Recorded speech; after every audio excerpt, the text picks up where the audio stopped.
I am so excited for today's guest on the Owning Your Menopause podcast. She is an Emmy award-winning journalist, best-selling author, and menopause advocate. After a successful 30-year plus career in broadcasting, she has shifted her focus to empowering women through midlife. She's the producer of the amazing documentary The M Factor, Shredding the Silence on Menopause, and the author of How to Menopause, Take Charge of Your Health, Reclaim Your Life, and Feel Even Better Than Before, set to release in March 2025. Through her multifaceted career and advocacy work, she continues to empower women by promoting open conversations about health and well-being, aiming to create a more informed and supportive society. Her mission? To break the stigma around menopause, educate and ensure women feel confident and supported during this life transition. Welcome, Tamsen Fadal. Thank you so much for being here. I'm so excited. I'm so excited to see you. Thank you so much. You've been busy. You've been busy because I had the pleasure of joining your menopause party and seeing all of that, which was incredibly inspiring. But Thank I'm you. going to We had a good take we you, had a good time, right? We yeah. need to have a celebration about this stuff, not not be quietly talking about it. So I figured we've got the conversation out in the open. Now we need a celebration. So Yeah, that's what we we need to do decided to one in do. the UK. So we'll have to get you. Yeah, We'll have to get I would a love UK that. party, I would definitely. love that. I'm coming there. So for the book tour. So I'm excited. We're planning that part of the tour now. I love it. I'm here to help. I'm going to take you back a little bit to the beginning because what I love to do with my guests is kind of like find out how we all got here. Because you and I Sure. both know that menopause has taken a while to be put on the map. I think we still have a long way to go. You've been open about your journey, but what I guess was the sort of definitive moment where you like, right, there's things need to change. Oh, what the moment, I guess I got that note in my patient portal. I didn't know where it was going to take me, but I knew that I had a lot of questions. I had a doctor after I was going through a lot of different symptoms and a lot of different things happening that wrote 4 words: in menopause, any questions? And I was like, what? I'm a journalist. I have a lot of questions. But it wasn't, I don't know if it was that moment, but that's a moment that kind of triggered what happened next, which as I went into these deep dives of what is going on, what is going on. And then, it was several years ago, but I hit upon the number of where we are today, 1 billion women that are going to be in menopause, going into it or in menopause. And I went, 1 billion women. And I don't know anything about it. And I remember I did a Google search and I was like, there's not very much stuff. There's like some stuff, but there wasn't like tons of stuff. And I think that that's what it brought me onto the path of wanting to know what to do for myself because I was suffering. And then I realized, well, my story is not unique. And that made me continue to dig further. I think that seems to be quite a lot of women's stories. What was your Yes. journey into perimenopause then? Let's talk us through because you were in broadcasting, you were on TV, you had this big career, and obviously you still do. But I talk to a lot of women who have been on TV whose biggest fear or biggest, I guess, worry was the brain fog, was the sweat, Yeah. was Yeah. this feeling of just being very alone. Was that your experience in that world? Yeah, mine was a brain fog, but I didn't really have a word for it at the time. I just knew that I was having a real hard time with recall and my memory. And it was bad. It was bad. It was very noticeable and it continued to be more and more noticeable in different iterations. So, we would read the teleprompter at night and you'd see the words scrolling over and I would see a word and I'm like, I don't know what that word is. I'd see the word owning and I'm like, and I just skip it and go to the next word that I knew. And I didn't have any understanding of what brain fog was. It wasn't even a part of my vocabulary. And so I'm like, oh my gosh, is this dementia? Like, is something bad happening in my memory and my mind? And then I thought, well, is it stress? And I got a lot of it is stress part from any doctor that I talked to about it. And so I guess what bothered me most about that was how it knocked my confidence. It really took my confidence off in another direction. So I would get on the set, and this happened for a while where I just couldn't wait to get off and be done with the show and like, thank goodness that's over. Okay. And I wasn't that person. I wasn't a person that was anxious or nervous. I've done this career for 30 years, so it was very second nature to me. But that didn't help in the workplace at all. And since then, I've talked to so many women who have had similar incidents, whether it's in a conference or whatever it is. It was just it's a lot. I think it's a lot in the workplace. Can I ask if you're happy to share what age were you roughly when you started experiencing those symptoms? Because I think that's another really big thing that happens to women is obviously average age of menopause is 51. The Yeah, perimenopause can happen for 10 yeah, years. So I think so many of us are just brushed aside with yeah, that, well, you're just too young. yeah. And we're not being listened to. So were you about that age as well? Do you think that's why I doctors weren't was. necessarily? Well, I don't know. I kind of think it maybe was both. I think it was less age and more not knowledge. That's what I Yeah. think. Because I had endometrium polyps, so I was sitting in OBGYN's offices and going through surgeries, and they were in that area often. It wasn't like that was an isolated incident. It wasn't like, hey, I'm having some memory problems, and that's not what it was. I was having endometrium polyps and bleeding, but no one ever talked about perimenopause. And those were really my very deep years that I clearly understand that I was in it. I was having heavy, heavy bleeding. They told me it was because of the polyps. I'd get the polyps removed, but then I had heavy, heavy bleeding again. And now I realize, like, oh, wow, I was in perimenopause. And I didn't even know that during that time. I was just pretty miserable and having erratic periods all over the place, in the not sleeping part, the brain fog, hot flashes. Yes, and it's funny, I would break out in this sweat, and I was working in TV at the time and had a makeup artist, and she'd be like, "What's going on with your face? Do you have feet? Are you sick?" I'm like, "I don't know." And then it would pass. And so it was really I think it was more of a lack of knowledge than you're too young. But I want to say something. I was with a woman just recently, and her doctor said to her, she's in her early 40s, said to her, she said, "Hey, I'm having some weight gain. I'm having brain fog at work." And he said, "Oh," she goes, "Could it be perimenopause?" And he said, "Oh, that's just trendy right now." Oh, So anyway, I that's been mean, on my mind. yeah, that is it. Just, I mean, Isn't it that is sickening? it's insane. And Isn't again, that this is the infuriating? thing. It I really is, know. and it breaks my heart because I'm glad that it's trendy. I'm glad that we're talking about it. And I would hope that that doctor would actually take something from it and empower and educate and get that knowledge rather than being dismissive. So, I guess that shows we still have a little way to go. Yeah, I think yeah, for a lot of women as well, the menopause, and I'd love to know the difference between it, obviously, because we've got the UK and we've got the US.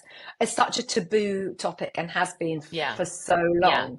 Why do you think that is? And I mean, I know the kind of answer to what's changing, but and what is changing. So how are we trying to change that narrative? Well, I mean, I want to just say shout out to the UK with Mariella Frostup and Davina McCall and women like yourself who are leading this charge. So it's not because I look to you all as an example when I first went into this, and all I could find was information out of the UK that was explaining what was going on. And that was really how I set out going, oh my gosh, what's wrong with us? Why are we not paying attention to this? But I guess that, this shame and taboo, it's all wrapped up in a lot of things. It's wrapped up in ageism. It's wrapped up in this fear of like our best years are behind us, and that, and this is kind of what it is. And so I guess that's where that comes from. When we were doing the documentary, we asked that question a lot, like, how did we get here with this very important part of our lives that really can have long-term health consequences, and we're talking about it with regard to shame, like it doesn't even, those two things don't go together. Yeah, you've mentioned the M factor, and we'll go to that, and then we're going to come to your amazing book, obviously, which is coming out, which will be out maybe by the time this airs. I guess having done the M factor, what were the biggest societal misconceptions about menopause, and how do you hope the M factor has addressed those? Oh, I'm hope what it did more than anything else. We're not doctors.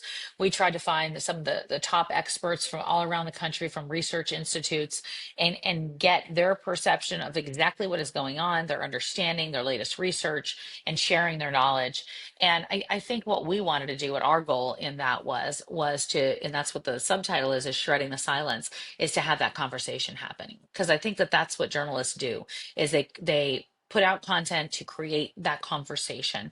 And I think what the impactor has done now, as I look back at it, we put it out there so we could talk about what was confusing us. And we knew that a lot of other women were very confused. And so we wanted to do the facts, as many facts as you can get in an hour long film.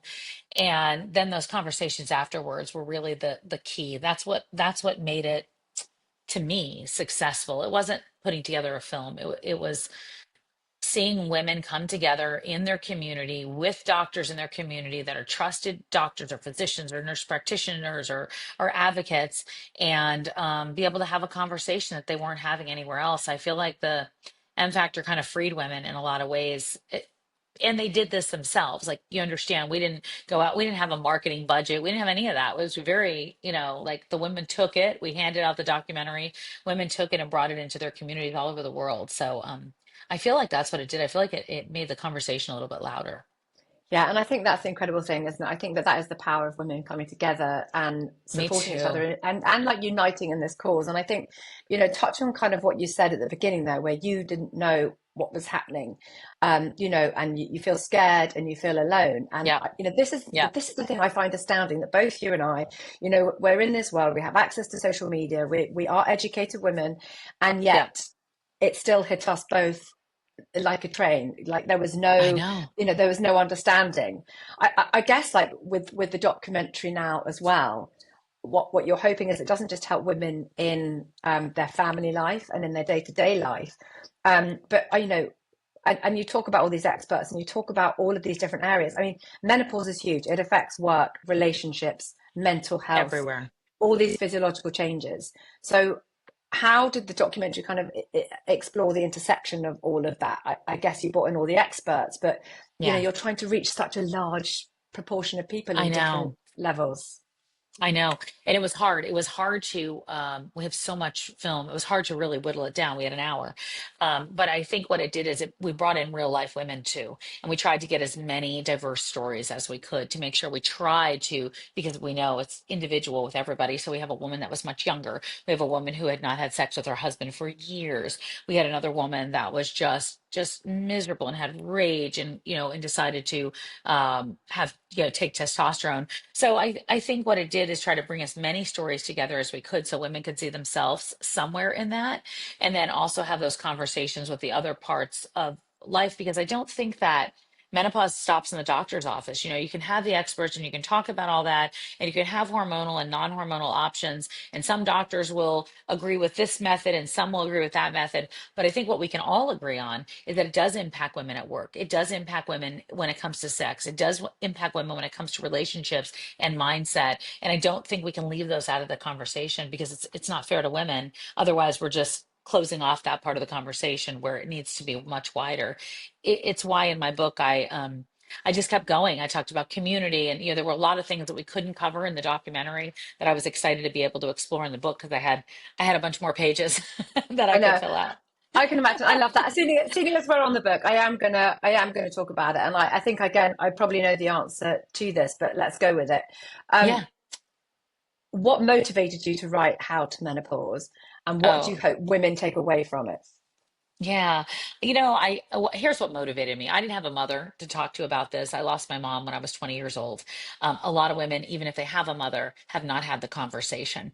And I'm hoping this is kind of that talk they never had. What motivated me though was I really wanted something that was somewhat simplistic to read and was brain fog proof. And so what I did is, what I've done for a long time is take complex information and try to simplify it so it's understandable. Because I think if we don't understand what's going on in our bodies, ways it does no good, right? We have to understand what's happening. But I also couldn't take on something so deep and dense that I would just give up, you know.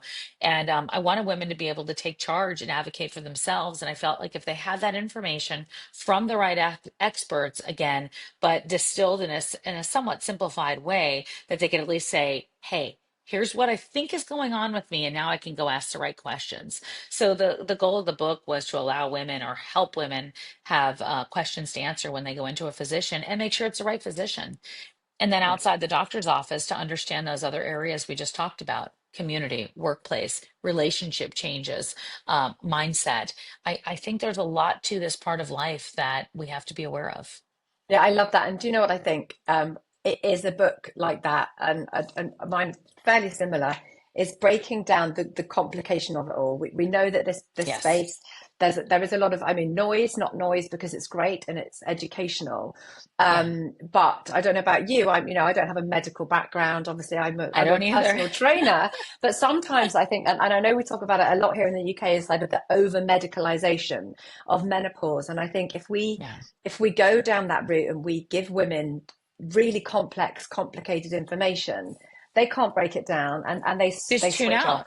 Yeah, I couldn't agree more. And so I keep saying, yeah, it was brain fog proof for me. Because as I was writing it, I put up at the top, like, of my computer every day when I would sit down to write, like, who is this woman? And it's it's you, it's me. It's like, and think about my symptoms at their worst. I couldn't focus. I couldn't concentrate. Hard words, like, just kind of were awful, and I felt like crap. And so for me to stay awake and read or listen to a book, like, took everything in my life to do, because I'd be just so exhausted all the time. And so I tried to keep that person in mind when I was writing. Somebody had said that a long time ago, like, always keep your reader in mind, not keep you in mind of what is going on. I'm like, but I'm my reader. So it really was a pleasure to write, and complicated, because I had to have two researchers help me with understanding all of the understanding a lot of the studies, and I had a doctor, like, go through all of it and make sure that, for accuracy. So I really just wanted to make sure, though, that we were in all ways serving women through every single page of it, and then some fun stories along the way, because yeah. otherwise it'd be boring. Yeah, I keep it kind of, exactly that, empowering and fun and positive. Yes. Talking of positivity, like that's the one thing that's really drawn me to your page. And as I said, I've followed you for a Thank you. while, and it has been Thank you. extraordinary to see. I mean, the confidence that I think you say you lost your confidence, and your page oozes confidence, and I love Oh, that thank because I you. think it's so Thank you. important for women to have that role model. How can women perhaps that aren't quite there shift their mindset around that phase of life? Again, they're sort of, and I suppose it brings me to that slight sort of negative, like anti-aging thing that women also have Yeah, to deal with as we come to menopause, we right? do. It's not just that, it's that we should always try and be young, and we always have to try and be this to everybody. How can we shift that? Yeah, it's such a double whammy, right, of that ageism and everything that's going on, in the world that we have tackled for such a long time. It's such a good question, because I think that it has to come when you can be able to sit here at peace with who you are. I spent a long time, getting dolled up every day, trying to make sure that I made everybody else pleased with who I was. Whether it was on television, whether it was in my personal life. And I think eventually where I was with menopause and the symptoms and not feeling right, I'm like, I don't want to feel like this anymore. I was fighting against myself to be perfect, to be, flawless, to be, to do everything right. And then one day I was just like, that's just, it's not who I can be anymore, because I'm exhausted, and I want to start enjoying this part of my life, because if I don't do it now, I'm never going to do it. And so bit by bit, I did little things that made me feel more confident, things that were achievable, things that made me feel good. I started saying no to a thing that didn't make me feel good. And gradually, it didn't happen overnight. I didn't click on one day and be like, feeling confident, but bit by bit, I started to understand who I was and what I wanted. And I think that when we allow ourselves that time to just say, like, what do I want? It's 4 words, like, what do I want? I think that when you start to answer that, and you can be really quiet and honest with yourself, you'll start to build that confidence back. It doesn't Yeah. come with a to-do list, and it doesn't come with, like, somebody telling you what to do. You have to sit inside here and listen to it. It's a very hard transformation, isn't it? Because again, I It think is. this time of transformation for us, can collide for some women with a sick or elderly parent, or kids or teenagers who then have their own emotional demands. And so I think, again, we're dealing with everybody else's emotional baggage. We don't even Yeah. recognize or understand Yeah. ours. We just kind of go in. So how would you say on that women, we need to bring everybody in. We need to communicate with partners, family, colleagues about Oh, what we're going through, it's so because I think that important. helps us build confidence. Like, yeah, how did you approach that? Yeah, I think it's really important. I mean, I approached it because I was just really vocal with my husband, and also I was dating him at the time that I found out I was in menopause, so I just blurted it out when I got that note in my patient portal. We were at the airport getting ready to board a flight, and I was like, I'm in menopause. Like I was like offended, upset, sad, scared. I don't even know what the emotions were. There was so many. And then I was like, oh God, this is like this is it. And then I realized bit by bit that was not true at all. And so I've been really vocal with him about it, but it's not always easy if you're either in a new relationship or you're in a relationship that you've been in a long time and have not ever had that part of the communication.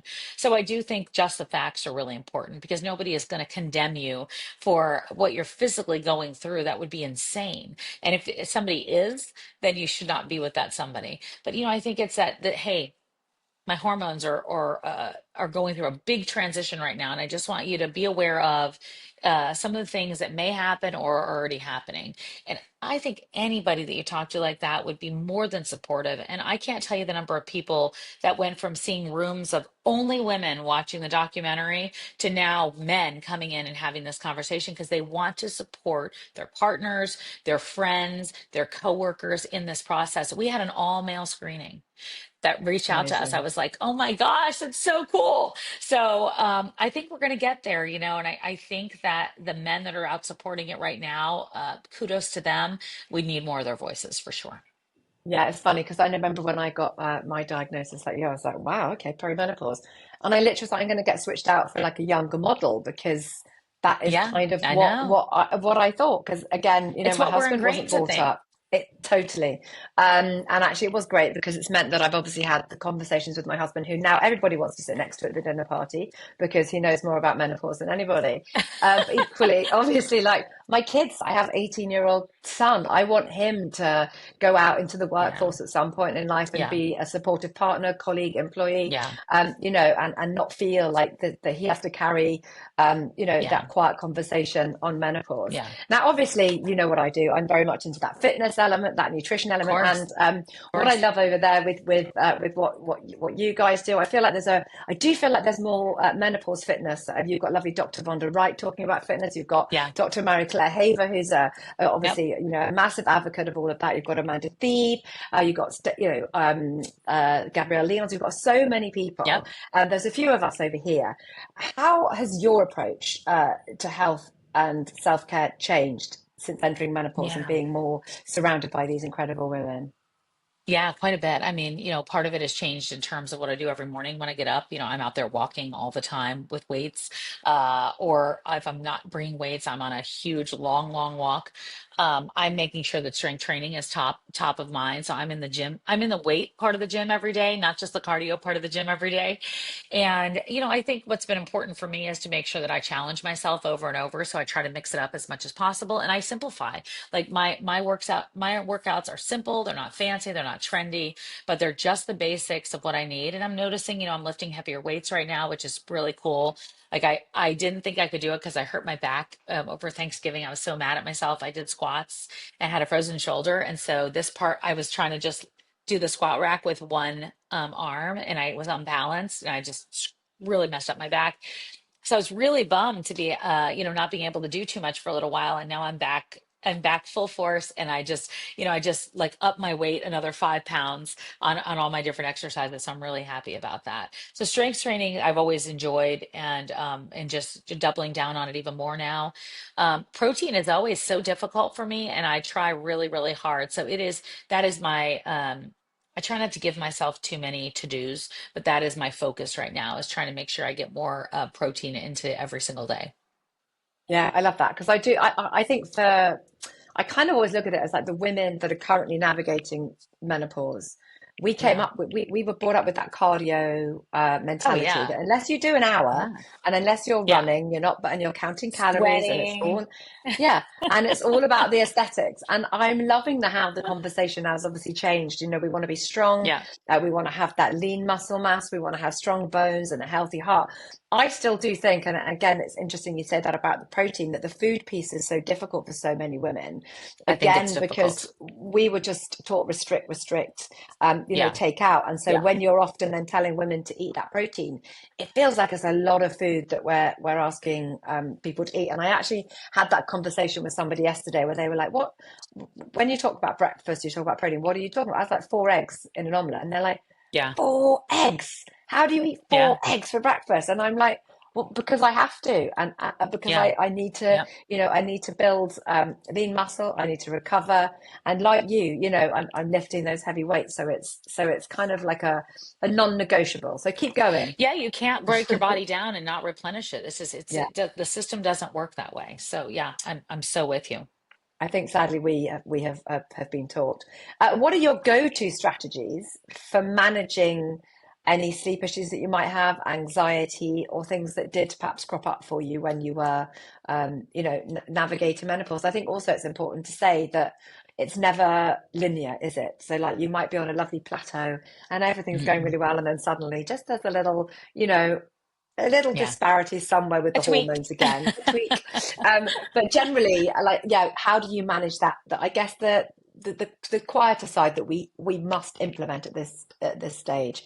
Your go-to Yeah. kind of, yeah, Yeah, I mentioned going out in the morning, and that's really less for exercise and more for my brain. So I spend like an hour and a half to 2 hours outside in the morning, even when it's freezing out, because I need that time to just let it all out. It's funny, the other morning I wasn't able to do it, and I noticed myself while I was on my calls looking out the window, like knowing I needed to get outside, and I went, "Oh, this is so weird." Like I'm actually addicted to that. And so I said that's kind of my quiet time. I love yoga too, so that's another big place I do it. And I am a big advocate of therapy, and that is a place that I have. It helped me through a divorce, and it's just been it's a consistent in my life, and it's not just like maybe maybe not, but it is something that I do. And then I just try to unwind a little bit with the phone. I'm on social media a lot, and I'm aware of it, and so I try, especially in the moments like my husband's coming home Friday. I'm like, I got to get all my stuff done so I know I can put my phone down for a few days and be present. And that has I used to think that was like I don't have time for that, but now I don't have time not to do it. yeah. That's definitely I find the hardest part. I'm just going to Yeah, move on I swiftly agree. from that before we go into the details of that. I'm trying. Yeah, A few more me too. questions, and then I'm gonna let you get on with your day. I think this is important because you've worked in this industry, so I'm intrigued to know your answer. Just in terms of sort of, I guess, media portraying the menopause, what needs to change? Like, how do we Oh change? Yeah, how do gosh. we? Yeah, it's a big We need question. another whole podcast. I think we have to make sure that it's not always a joke, and I think that I've seen people do a better job of that. I think that we have to make sure that it's not just something everybody's jumping into right now to talk about because they're seeing it a popular topic. I think it has to continue to be a topic. I think we need to move deeper into these articles and talk about the research and talk about what's going on with women and make sure that we're not ashamed to have the conversation. I mean, 5 years ago, 4 years ago, I couldn't get anyone to talk about menopause with me, and somebody told me it was like going to be really bad for my career. So, to where we are now, I had to fight to do things on television to get it. I wanted to bring it onto one area of a program, and it was like.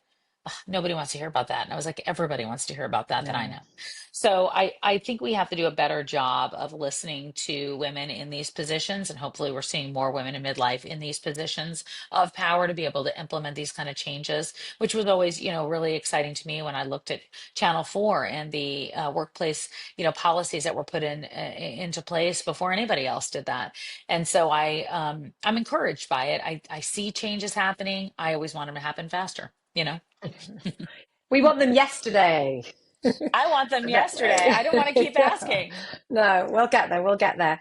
Um, there's a lot of conflicting information out there. Yes. And again, you've just touched on social media playing a huge part.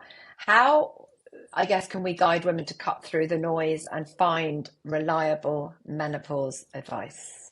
Yeah, absolutely. I mean, we have the Menopause Society here. You have the British Menopause Society there, correct? And I think that there are some, good guidelines there that women can go to. When it comes to finding a provider, I'll start there. I think that, your friend group in your community is probably like a go-to place, and there are a number of different societies that can help women find menopause certified practitioners, and that's what we call them in the U.S. And and then I think also when it comes to cutting through the noise, if anybody is making you a promise that this one pill and this one thing and this one solution is going to be your answer to everything, you can just call BS on that, because that's where we know that that is a problem. And so I'm hopeful that people will be respectful of women during this time, because there is a lot of suffering going on, and we are just trying to get real good messages out there and not be infighting with each other, and not be fighting about one thing or another, but try to work toward data points, using that energy in the right direction so we can get data, get more research, get more money. I mean, this is worldwide, this is global. We're all in this for a long time. And so I'm hopeful that people will take all their energy and push it toward real answers that we can all get on board with and feel good about. I really, really do. I love that. I think that is, I think that's key. I think you're right. If you could go back and give advice to yourself at the start of your perimenopause, what would you say? I would say, hey, you're in perimenopause, because I didn't even know.